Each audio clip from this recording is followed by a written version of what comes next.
એમાં એવું હતું, હું જયારે હોસ્પિટલમાં એડમિટ હતો ને હમ ત્યારે બીજા દિવસે મેં એમને ફોન કર્યો હતો કે તમારા દીકરાએ જી મારી જોડે આવું કર્યું છે. જી ત્યારે એવું કહેતા હતા કે મારો દીકરો એવું ન કરે, છતાંય જો ઈ એવું કર્યું હોય તો આપણે બેસીને જે કાંઈ છે એનું સોલ્યુશન કરી નાખશું. પોલીસ વાળા અને માયાભાઈ હમ એ પોતે ત્યાં એ ગામમાં આવ્યા, પેલા જે પીડિત હતા એમના ઘરે, કે ભાઈ તમને અમે 10 લાખ રૂપિયા આપશું અને આવું ફરિયાદ ને એવું કશું કરતા નહીં. હમ તો ત્યાર પછી એ લોકો તોય છતાંય પોલીસ સ્ટેશન ના એને કોન્ટેક્ટ કર્યા, સાવરકુંડલા, હમ અમરેલી, પણ હમ છતાં એમની ત્યાં ફરિયાદ લીધી નહીં. ત્યાર પછી હમ એને રાષ્ટ્રપતિ સુધી ઈચ્છા મૃત્યુની માંગણી પણ કરેલી છે 2023માં, ઓહ અને હજુ પણ એમની ફરિયાદો ચાલુ જ છે. ને એમને પોલીસ વાળા પ્રાઇવેટ વાહનમાં લઈ જઈ અને હમ સમાધાન પણ પરાણે લખાવી લીધું. કાયદાકીય રીતે જે કાંઈ લડત લડવી પડશે એમાં અમે હમ અમારો સમાજ થઈને, કોઈ પણ જ્ઞાતિના હશે, ભલે હમ એમને એમના સમાજ થકી નાનો સમાજ હોય, ઓછો હમ હોય, તો પછી અમે અમારો સમાજ થકી ને અમારી લીગલ ટીમ દ્વારા અમે એને સપોર્ટ કરશું. યોગ્ય ન્યાય મળે અને યોગ્ય દિશામાં બધા આવા જે કોઈ ઈચ્છા બનતા હોય તેમાં ન્યાય અપાવે. જેની પાછળ કે માનો કે પોલીસ પ્રશાસન છે, આમાં એમની સભી ખરડાય કે જેથી કરી ખાખીને દાંત લાગે એવું કામ ન કરે. વરેવર ધમકાવાની તો એની કોઈની તેવડ નથી, હમ કારણ કે અમારા ભાઈઓ અમારી જોડે છે, બરોબર.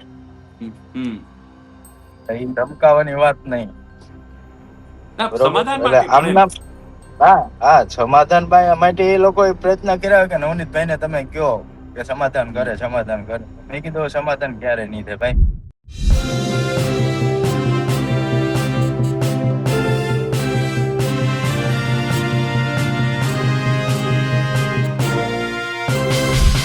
બગદાણા વિવાદ હવે સભાઓમાં પરિવર્તિત થઈ રહ્યું છે. સભાઓ કોળી સમાજને એક કરવાની, સભાઓ એકતા દેખાડવાની. ત્યારે જ હવે માયાભાઈ આહિર અને તેમના પુત્રના વિરોધમાં જે પણ લોકો પીડિત છે એ તમામ લોકોને એક કરવાની. નમસ્કાર, હું છું ચિંતામણી પુત્ર અનિલ પટેલ. સ્વાગત છે આપનું અમારા વિશેષ કાર્યક્રમમાં. આજ મુદ્દે આપણી સાથે જે બગદાણા કાંડના મુખ્ય પીડિત છે નવનીતભાઈ આહિર એ જોડાયા છે.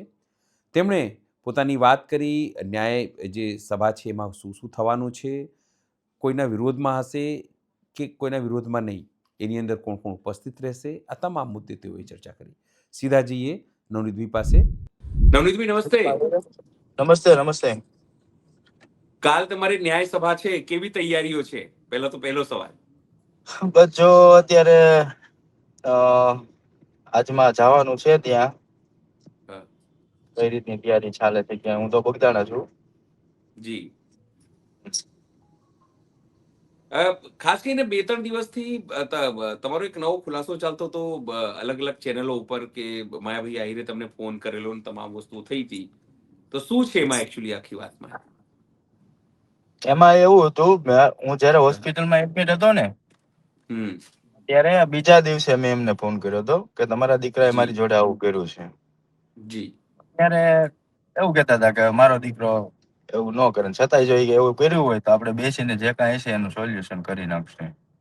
હમ એ રીતની વાત છે પછી તમારે થઈ ગઈ.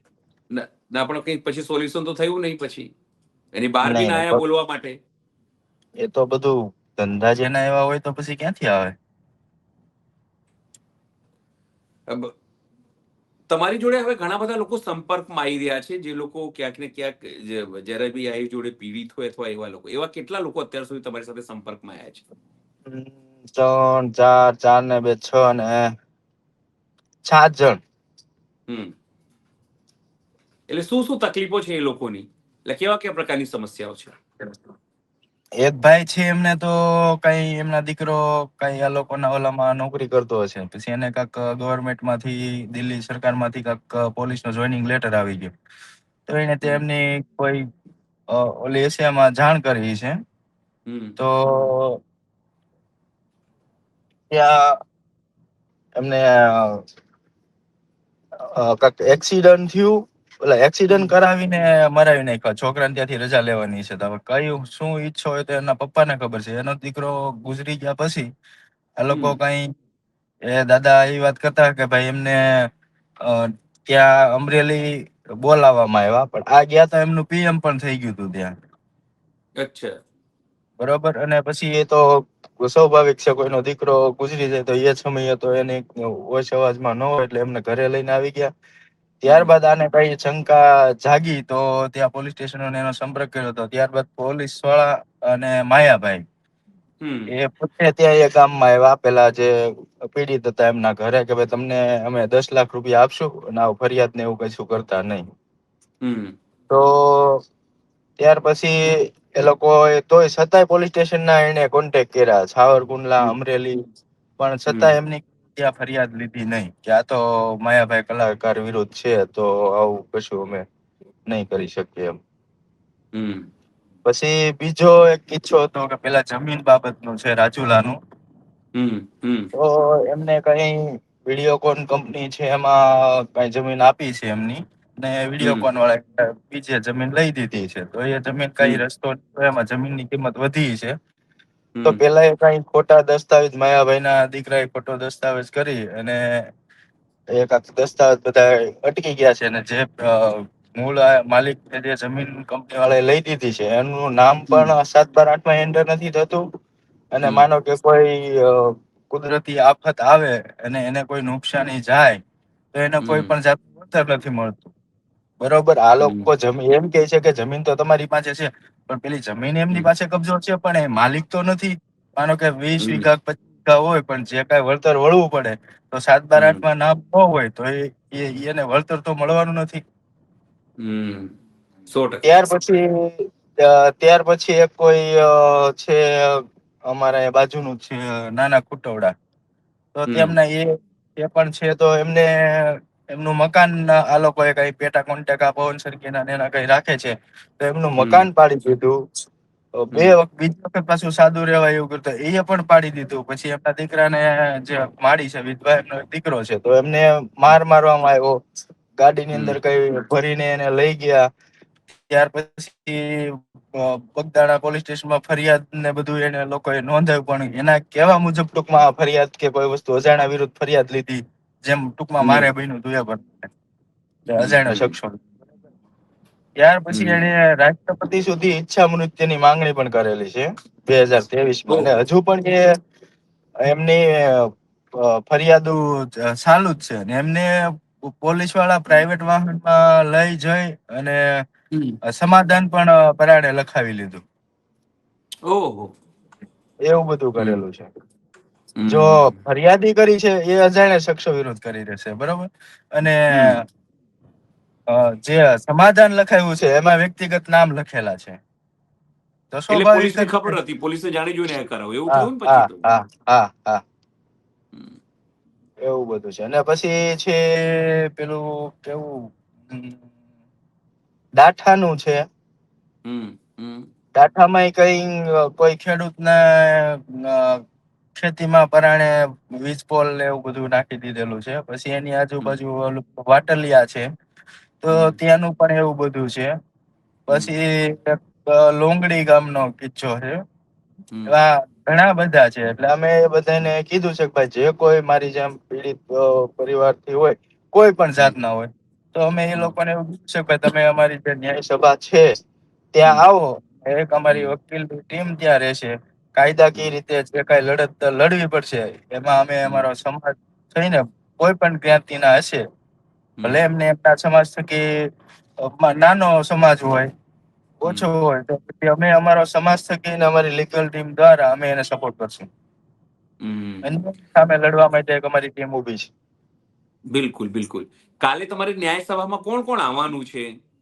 હવે જો પર્સનલ કોઈ પણને અમે આમંત્રણ નથી દીધું, બરોબર. અમે આમને જાહેર આમંત્રણ આપ્યું છે. જો કોઈ આવી શકે તે આવશે. ત્યારબાદ અમારી જે મોટા મોટી મહાસંમેલન થવાનું છે એ અમારે બગદાણામાં થવાનું છે. અહિયાં તો શું છે, અમે અગાઉથી નક્કી કરેલું હતું કે ભાઈ જયરાજ પકડાયા પેલા ન્યાય સભામાં રાખવાની હતી. પછી અમે બધા માનો કે બધાને બધું કેવાય ગયું હતું, એટલે પછી ચાલુ રાખી દીધું છે. એટલે હવે અમે આજે ન્યાય સભા એટલે પછી આમનામ જ રાજુભાઈ બીજા પીડિત પરિવારો છે તો આપણે એમને પણ મદદ કરીએ, જેમ કે મારો સમાજ મારા આગેવાનો થકી મને જે ન્યાય મળ્યો છે એ રીતે અમારા સમાજના હોય તો ભલે ને અન્ય સમાજના હોય તો ભલે. અન્ય સમાજના લોકોને પણ હું વિનંતી કરું છું, કોઈ પણ જેમ અમારો સમાજ એક થયો છે એમ અન્ય સમાજ પણ એક થાય. કોઈ પણ તમારો પરિવાર જ ગણો ને, કે ભાઈ કોઈ પણ સમાજ ના હોય, એના સમાજનો માણસ હોય પીડિત હોય તો એને ન્યાય અપાવો. સાચી બિલકુલ બિલકુલ.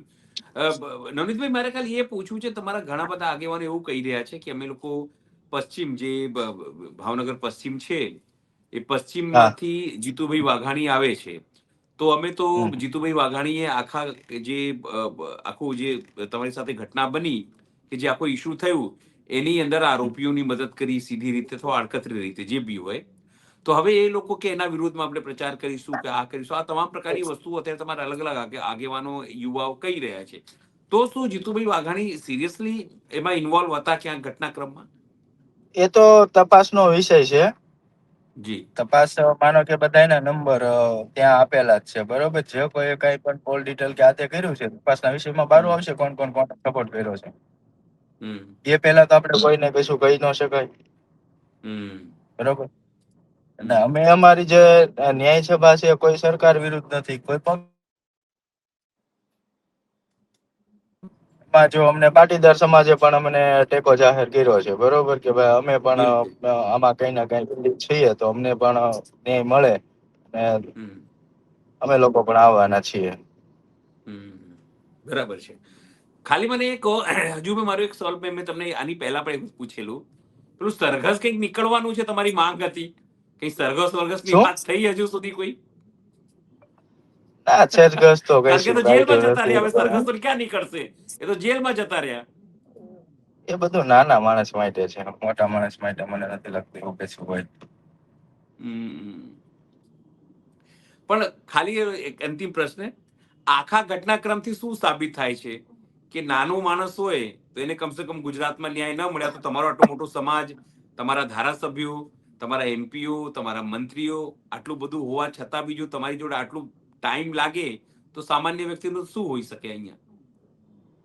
એ બાબતમાં હું સરકારશ્રીને વિનંતી કરું છું, પોલીસ હમ પ્રશાસનને વિનંતી કરું છું કે આવો જે કોઈ પણ બાબત હોય એમાં કાછું ન કાપે, યોગ્ય ન્યાય મળે, અને હમ યોગ્ય દિશામાં બધા આવા જે કોઈ ઈચ્છા બનતા હોય તેમાં ન્યાય અપાવે. જેની પાછળ કે માનો કે પોલીસ પ્રશાસન છે, આમાં એમની સભી ખરડાય, કે જેથી કરી હમ ખાખીને દાગ લાગે એવું કામ ન કરે.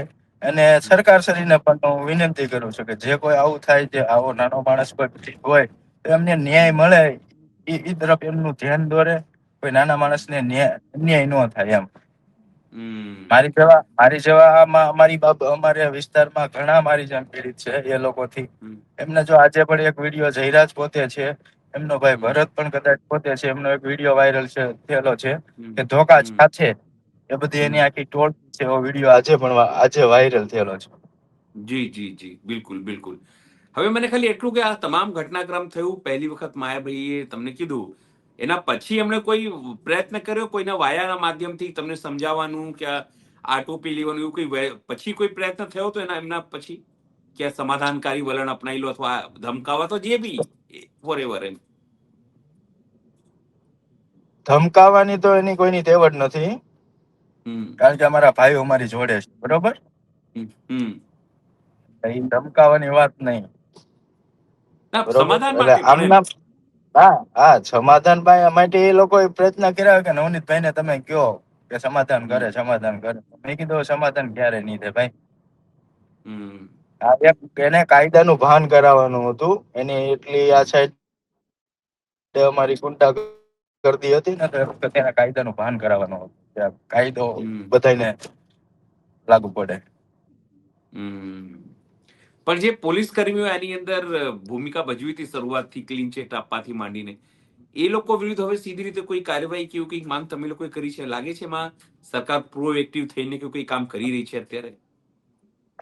હા, એ અમારા આગેવાનોએ માંગણી કરી જ છે એ બાબત, કે ભાઈ હમ જે કોઈની આમાં કઈ પણ સંડોવણી હોય તો એમના હમ ઉપર કાયદાકીય રીતે પગલા લેવા જોઈએ. તો એ ત્યાંથી એસપી સાહેબને તપાસ સોંપેલી જ છે, કે જે કોઈની હમ કઈ આવી ભૂલ કરી છે, જે હમ આરોપીઓને સાવરવાનું કામ કર્યું છે, તો એમના હમ માટે કાયદાકીય રીતે જે કઈ પ્રક્રિયા થવી જોઈએ એ થઈ છે. હમ બિલકુલ બિલકુલ.